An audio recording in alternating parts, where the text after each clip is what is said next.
Hello, my name is Jack. I am currently 42 years old and have been happily married to my wife Laura for 12 years. Laura and I were interns at the same company when we met. Being fresh out of college and having barely any experience in the outside world, we bonded at that time. We hit it off really well and got married 3 years later. Laura has a little sister, Daisy, who is currently 21 years old.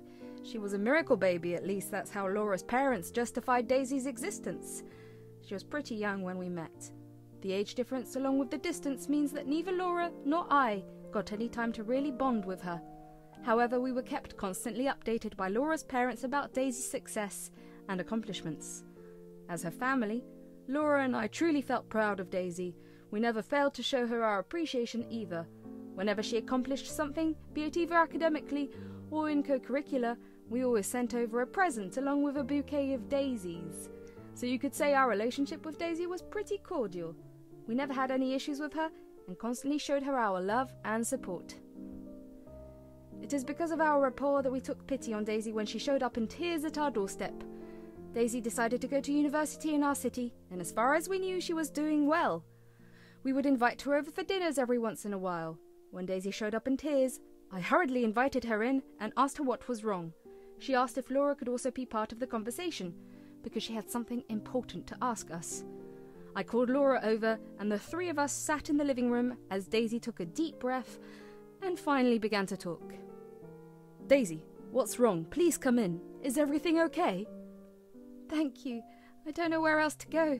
Can Laura join us? There's something important I need to ask you both." "Of course, let me call Laura. Please have a seat in the living room." After calling Laura, we all gather in the living room. "Daisy, what's going on? You look upset. Is there something we can do to help?" "Thank you for being here. I've been struggling with my living situation at university. My roommate unexpectedly moved out, and I can't afford to cover the rent on my own. I've been searching for a new place, but it's been difficult." "Oh no, that sounds tough. We're so sorry to hear that. Is there anything we can do to help?" "Well, I was wondering. I know it's a big ask, but would it be possible for me to stay with you both until I find a more affordable place? I promise it would only be temporary." Laura and I looked at each other. We knew we wanted to help Daisy out, so we told her that she could stay with us for however long she needed to. We had only recently bought our house and have slowly but surely converted it into a place that is comfortable and cozy. It's no mansion, but it's still a place that is fully ours and that we can get to call a home. "Daisy, we care about you and we don't want you to be in a difficult situation. Of course you can stay with us. We'll figure it out together." "Thank you both so much. I can't express how grateful I am. I promise I'll do my best to contribute and make things as easy as possible for you." "Well, we want you to feel supported. You're our family, and we'll do whatever we can to help you through this. You're welcome to stay with us as long as you need. We're in this together." My wife has been using all her spare time to decorate our home and blend both of our different likes. So far, I can proudly say that the once bare and empty house is finally beginning to look like a reflection of who we are. We felt it was only appropriate to let Daisy into our cozy and warm place. We wanted to provide her with a safe space to not only relax, but to also work on her degree without any worries.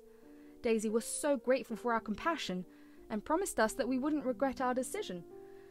We laughed about it then, but oh, how wrong we were. Over the next couple of weeks, Daisy moved in. Along with working on her degree, she also contributed to our home by picking up some chores. Since Laura and I worked long hours, Daisy was alone at home for the majority of the time, so it was wonderful to come home to a cooked meal and a clean home. We always made sure to thank Daisy, and even gave her some money for her to spend on herself. One Sunday, Laura and Daisy were discussing further furnishing and decorating our home over breakfast. So we were planning to convert one of the bedrooms into a recreational room. It will be a place for Jack and me to take part in our hobbies and relax. "Oh my God, that sounds fun! I love that idea! What do you plan on putting in it?" "Well, right now I plan on setting up Jack's gaming PC and adding a couple of shelves for my books as well as some board games." "Wow, I can't wait to see it when it's done. Do you think I could help you with it? I promise I'll follow your lead. I won't make any suggestions or hinder your work." "Oh, I don't know, Daisy. I'm a bit particular about how I do things. It's why Jack isn't helping me with this. Pretty please, sis. I've been helping around the house and I think I've proved myself enough. Please, please, please. Okay, you know what? You can help. Although instead of that bedroom, we'll redo the bedroom you're staying in. We'll make it cozier and more comfortable for you. Yay! I can't wait to begin! Daisy and Laura worked together to plan and decorate the guest bedroom over the next week. Daisy seemed to have developed a passion for interior design, and we encouraged her to let her creativity shine in her own space. However, we made it clear that she wasn't allowed to make any changes to the rest of the house. Laura emphasized this point, and Daisy agreed to respect our request. So you can imagine our shock when we returned home one day to find our living room completely transformed. The furniture, which we had arranged just the way we liked it, had been moved and arranged into unfamiliar positions. The sofa, which used to fit snugly against the wall, now stood at an awkward angle in the middle of the room. Our beloved coffee table, once the centerpiece, had been replaced with a modern, sleek one. To top it off, even the flooring had been ripped up and replaced. The cozy carpet that we cherished was gone, replaced by cold, impersonal tiles that felt out of place. It was as if our home had been turned upside down. The entire thing just made me feel disorientated and disconnected from the place that used to bring us so much joy. Laura was furious, and I did my best to calm her down. I convinced her that a peaceful conversation with Daisy was the best way to address the situation. Daisy, what happened to our living room? We explicitly asked you not to make any changes to the rest of the house. Oh, I'm sorry. I got carried away with the whole interior design thing. I thought I could just make a few improvements. Improvements? Daisy, this is not what we had in mind. You completely disregarded our boundaries and transformed our living room without our permission. I didn't realize it would upset you so much. I was just trying to express my creativity and make the space more stylish. Daisy, we appreciate your interest in interior design, but you crossed a line here. This is our home, and we should have a say in how it looks. You can't just make changes without consulting us. I didn't mean to upset you. I thought I was making things better. Well, Daisy, it's clear that your idea of better doesn't align with ours. We had an agreement and you broke it. We trusted you to respect our wishes and you let us down. I'm really sorry. I didn't realize the impact my actions would have. Is there any way I can make it right? For now, let's focus on undoing the changes you made to the living room. We want our home to feel familiar and comfortable again. Going forward, please remember to respect our boundaries and involve us in any decisions about the house. I understand. I'll help you put things back the way they were, and I promise to communicate with you both before making any changes in the future.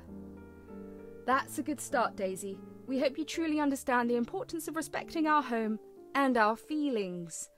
I've learnt my lesson and I'll do better. Thank you for giving me another chance. After our confrontation, Daisy seemed to have learned her lesson and kept a low profile.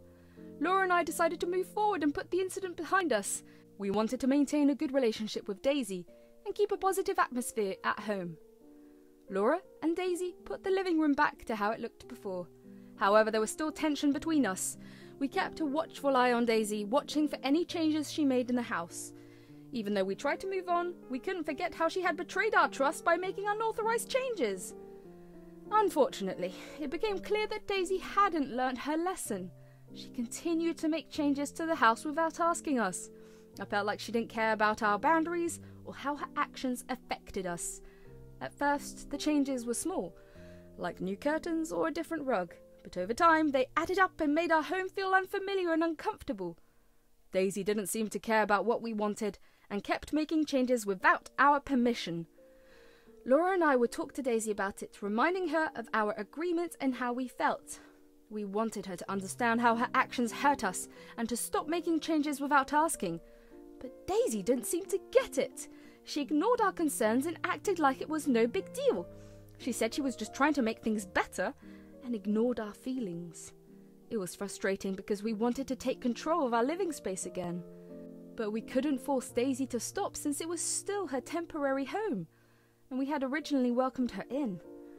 We didn't want to make things worse or create a hostile environment for Daisy, despite feeling more and more frustrated and resentful.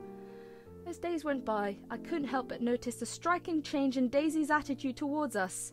It was as if a switch had been flipped, and her once grateful and friendly demeanour evaporated into thin air. She became increasingly rude and dismissive, mocking our unhappiness and belittling our concerns. It was as though she derived pleasure from our distress and found joy in exerting her newfound sense of superiority. Gone were the days when she showed gratitude for our hospitality and support. The genuine appreciation she had expressed before had been replaced by an entitled air, as if she believed we owed her something. "You're welcome." "For what exactly, Daisy?" "Oh, come on, before I got here, this house looked so boring. Thanks to me, you guys have a house that's chic and beautiful. I guess a thank you is long overdue."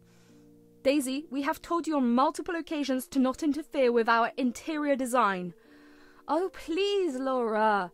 You should be happier. It's okay to say thank you every once in a while. God knows I deserve some appreciation." "Daisy, this is beyond disrespectful." "Is this how you repay us after we helped you out? We've had to make small sacrifices to ensure that you lived comfortably here. You disrespected not only our home, but also all of Laura's hard work and time." "You have got to be kidding me. You made sacrifices? What about me? I had to live in this dump for months. I finally feel comfortable here.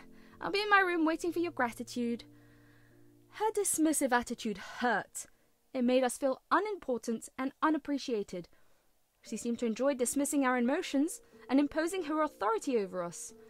The love and affection we previously shared had been replaced with anger and arrogance. Her change was disappointing and confusing. I couldn't understand how someone we had welcomed into our home with open arms could be so dismissive of us. In her eyes, the act of helping her had been forgotten or considered inconsequential. It was clear that Daisy's true colours had come to the surface. It showed us a side of her that we hadn't seen coming or been ready for. The person we believed to be family had changed into a stranger, someone who seemed to enjoy upsetting and disobeying our rules. My heart hurt from the sadness and disappointment. It was a harsh realization that not everyone will value or return our generosity. A few weeks after our return from the weekend trip, Daisy found herself in a dire situation. The university she had been attending discovered her dishonesty and academic misconduct, resulting in the revocation of her degree. The consequences of her deceit hit her like a sledgehammer, leaving her utterly embarrassed and without a plan. The exact details of her deceitful actions were not explicitly revealed to us, but it was evident that she had engaged in some sort of academic misconduct or unethical behaviour. Perhaps Daisy had been involved in plagiarism, cheating on exams, or fabricating research findings. Whatever the nature of her dishonesty, it had come to light and the consequences were severe. The university's decision meant that all her hard work, late-night studying, and efforts to earn her degree had been in vain. The revocation of Daisy's degree had far-reaching implications for her future. Not only did it shatter her dreams of graduating and embarking on a successful career, but it also tarnished her reputation within academic circles. The repercussions of her actions would likely follow her for years to come, making it challenging for her to pursue further education or secure meaningful employment in her chosen field. Suddenly, the tables had turned, and Daisy found herself begging for help. She reached out to us, hoping that we would once again extend our hand and bail her out of the mess she had created. However, this time we chose to protect ourselves and maintain our boundaries. I remember the moment Daisy called us, begging for our help. It was a mix of frustration and disbelief. How could she expect us to come to her rescue after everything she had done? The audacity of it all left me speechless. Laura and I had spent so much time and effort creating a home we loved, a place where we could unwind and feel safe. But Daisy's reckless actions had shattered that sense of security. She had disregarded our boundaries and turned our house into a stranger's domain. The trust we had once placed in her had evaporated, and it was clear that her priorities were far from aligned with ours. So when Daisy revealed her dire financial situation, burdened by the loan she had taken to finance her unauthorized interior changes, it was a moment of decision for Laura and me. We could have chosen to be the bigger people, to forgive and help her out of her self-created mess, but the truth was, we felt violated and our resentment ran deep. Daisy's hurtful words only fueled the fire of our anger. She lashed out, calling us names and trying to manipulate the situation to her advantage. When she realised that her words weren't going to get her any help, she decided to go another route. Daisy called up her parents and informed them of her situation. She told them that she had developed a huge interest in interior design recently, and when my wife and I learnt of it, we begged her to redo our house. She told them that she refused, but that we begged so much that she felt obliged to do it. She told them that she took out multiple loans to finance the redo because we promised to pay her back, but were now refusing to do so. When Laura's parents called her, yelling about her immorality, we knew we had to set the record straight. We invited them over to our home, since they live 8 hours away from us, to have a conversation. They arrived with concern and confusion, eager to understand the extent of the problem. We sat down together, Daisy included, and calmly explained the situation, presenting our side of the story. Mason, Cindy, we really need to talk to you about something that has been going on with Daisy. What's going on? Is everything okay? Well, it's about Daisy and some things that have happened recently. We wanted to discuss the issue of trust that has been broken. Trust? What do you mean? Daisy has been making a lot of changes to our home without our permission. We asked her many times not to make any changes beyond her room, but she went ahead and completely transformed our living room. Really? We had no idea she was doing that. It has been difficult for us. We welcomed Daisy into our home and trusted her. She disregarded our boundaries and violated our trust. Hold on, let me explain. It's not as bad as they're making it sound. We have evidence, like photos and messages, to show you the extent of the changes Daisy made without our consent. It's not just the changes, it's about the way she violated our trust and the way she completely disregarded our feelings.